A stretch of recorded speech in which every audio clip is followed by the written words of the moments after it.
Today we're going to do chapter 10, day 8. We're going to be talking about parametric equations. So real quick, the definition here, a parametric equations is a set of equations, kind of like a system of equations, that relates two variables, typically we use x and y, to a third variable called the parameter. So rather than using a single equation to define two variables with respect to each other, like x and y are in a system, we're going to use parametric equations to express a third variable, such as t, r, and theta, again, x and y, and t, whatever variables we're using. So one major context for parametric equations is relating the motion of an object to the parameter, which is based on time, where x would represent the horizontal behavior and y would represent the vertical behavior, both with respect to time, so you can see how they relate and how they are adjusting as time goes on.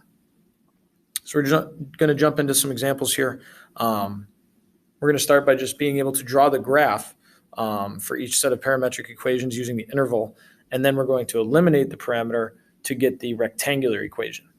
So let's take a look at this first one. And again, we have our two equations. We have our x equals and our y equals, both in terms of t. So what we're going to do here is we're going to make a table where, again, the parameter has t from 0 to 3. So we're going to go ahead and fill in this table from 0 to 3 for t, and then all we're going to do is find, just like we did back in Algebra 1, where you do an input and an output, we're going to see what the x value is as it relates to t, and then what y value is as it relates to t as well. So when t is 0, the x is going to be 2 times 0 plus 3, that's going to be 3. And then 2 times 1 plus 3 is going to be 5, and so on. And we're just filling out our table in terms of this first parametric equation. Then the second parametric equation, we do the same for y. So again, 0 plus 2 would be 2. And then as we work through the table, we can fill it out again in terms of y. So now we have, again, it's kind of like a system, but we have these parametric equations that are relating the horizontal, the x behavior, and the y behavior with respect to t, which we'll say is time. So now, if we take a look at this, the nice thing about this is we can take, as it relates to time, we can go ahead and just plot these x and y coordinates, the x and y coordinates based on that. So just like we would in a normal table, we would say when x is 3, y would be 2, right? When x is 5, y would be 3. When x is 7, y would be 4. And when x is 9, y would be 5.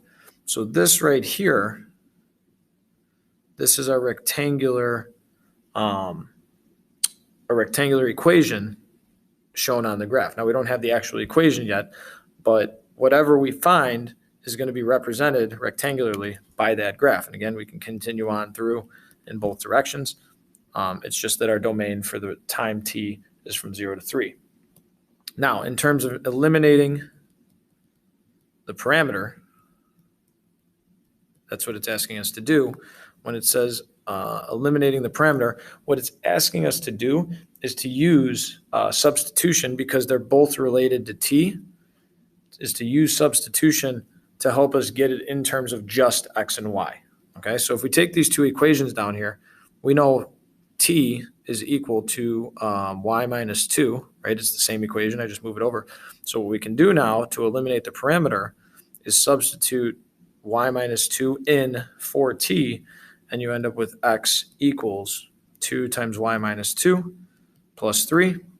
Go through your whole process, 2y minus 4 plus 3, and then we get x equals 2y plus 1.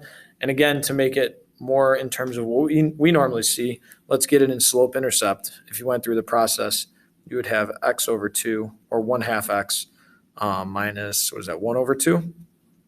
So this right here is the parametric equation, but now it's only in terms, in rectangular equation, it's only in terms of the x and the y, which we already saw is represented here.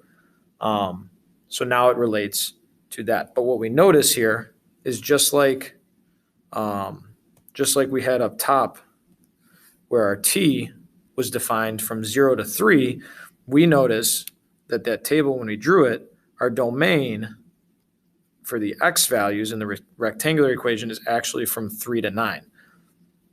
So our rectangular equation is going to have a domain restriction from 3 to 9 for our x value.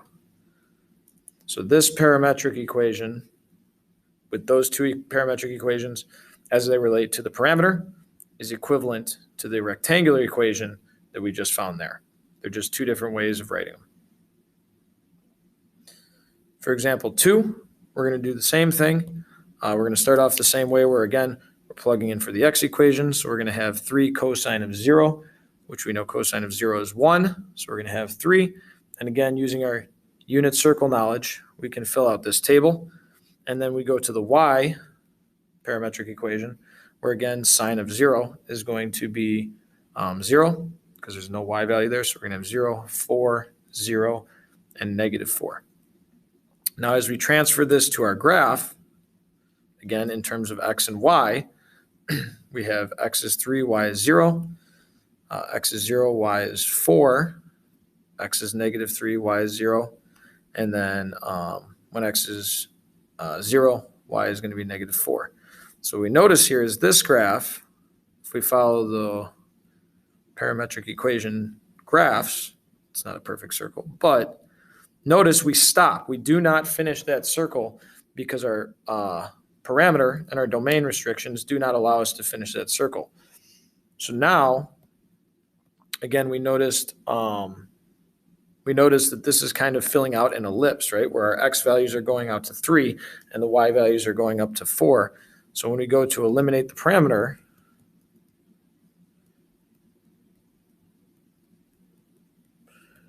we don't really want to use a straight substitution, right? Because then we'd have to get t by itself and do a cosine inverse of x over 3, and that's just going to get really messy. But if you recognize that this is actually an ellipse, right? This is an ellipse. Let's go ahead and write it in our conic form, which is what we did back in chapter 12. So the way that we do that is we go ahead and take x divided by 3 equals cosine of t, okay? So we're going to say x over 3 equals cosine of t. We're going to say that the y value is going to be y over 4 equals sine of t. And again, because we know that this graph is an ellipse based on the graph that we just saw, what we want to do is we want to go ahead and square both sides so that we have x squared over 9 equals cosine of t squared, and y squared over 16 equals sine squared of t. And because we're trying to write this in our ellipse form, ellipse in conic form, we're going to add these two together. So add these two equations together, add these two together, add these two together, because we know that x squared over 9 plus y squared over 16 equals cosine squared of t plus sine squared of t. We know that these are equal to 1. So now we have our entire equation in conic form.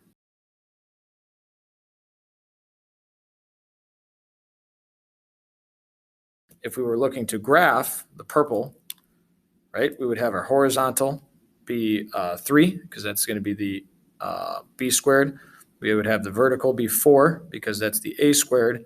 And then again, there's no shift, so we're good there. So this is our ellipse conic form that we see in our parametric equations. So the way we start by graphing it is use the table, plug in the t values for both the x and the y equations, and then once we see that graph, we can eliminate the parameter knowing that it's an ellipse by getting the cosine squared and the sine squared values. So then when we add them together on the right side, that will give us the 1 that we always want in conic form, and whatever those results are on the left side, that gives us the conic form of our ellipse. On the next page, we got a couple more here. Find a set of parametric equations for the rectangular equation. So again, we're starting with the rectangular equation. So there is no parameter. We'll say the parametric equations, let's use the parameter of just t. Let's add a t in there. Don't overthink some of these. We're just trying to create two equations using a variable t so that if we did eliminate the parameter using substitution, we could get that. So one example here is, what if I just said y equals 2t squared minus 3, and I said x equals t? Well, if I wanted to eliminate the parameter, take this, plug it in for t, and that's it. So we're just going to say that. It's nice and straightforward. Now, obviously not all of them are that straightforward. So if you had different examples, you'd have to think through maybe a possibility of what two equations would work after you substitute. For number 4, again, we're coming up with the parametric equations that would create each of these graphs. We make sure to include the T-mins and T-maxes. So those are those restrictions that we're going to have. Well, we again know this is our ellipse, right? Back from chapter 12. So if we know this is our ellipse, we know that our A value has to be, what is that, 4? A is 4. We know the B value, that's our vertical stretch. B is going to be 2. We know that the center is at 0, 0. So the first thing we want to do is use our conic form knowledge. So again, if you have some questions from chapter 12, if that was a chapter you struggled with, you want to go back and look at chapter 12 and check out those notes. Because if I write this in rectangular form, we would say x squared over 4 squared, because that's our horizontal, that's the major axis, plus y squared over 2 squared equals 1.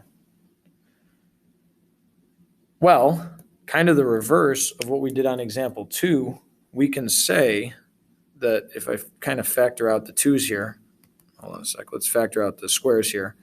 If I say that this is x over 4 squared plus y over 2 squared equals 1, I can say that my horizontal component would be x over 4, and we know our horizontal component could be listed as cosine of t, because cosine represents our horizontal components. We could say y over 2 equals sine of t, because those are typically our vertical components. So these could be the two parametric equations. And now we just need to set the parameter. Well, if it's allowing us to do a full circle, full ellipse, I guess, full time around the origin, we would say that our parameter for t is from 0, where t is the value, to 2t, or 2 pi, because we're doing a full loop. Okay, so those are our parametric equations that would allow us to graph the conic form of that ellipse. Similar to example 3, now we're just looking at the graph. We have a linear function, right? So for our linear function, let's go ahead and find the rectangular form. So if our y-intercept's at 2, slope would be down 1 over 2. So the slope would be negative 1/2. So if we have the rectangular form here, we'd have negative 1/2 x plus 2. So I think, again, an easy way would just say, let's make x equal to t. We'll make t that parameter, and we'll say y equals negative 1/2 t plus 2. Don't make it complicated. There's our parametric equation where, again, if we eliminated the parameter, we would work backwards and have the rectangular form. Now, again, for the T-min and T-max values, we have to take a look here. Well, t is represented by the x value. So this is a pretty straightforward one because our x value starts at negative 4 and our x value ends at positive 2. So we would say we would say t is between negative 4 and positive 2. Again, because it's the same as the x value for this problem. The last one we're going to do is we're going to go ahead and show you how to graph a set of parametric equations on your actual calculator.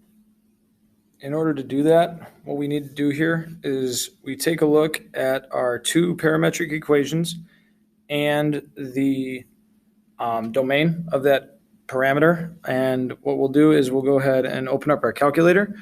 And in order to graph parametric equations, if you notice when we go to y equals, this is our rectangular form. We need to go to our mode and switch from function to parametric. So we're going to scroll down and switch this to parametric. Okay.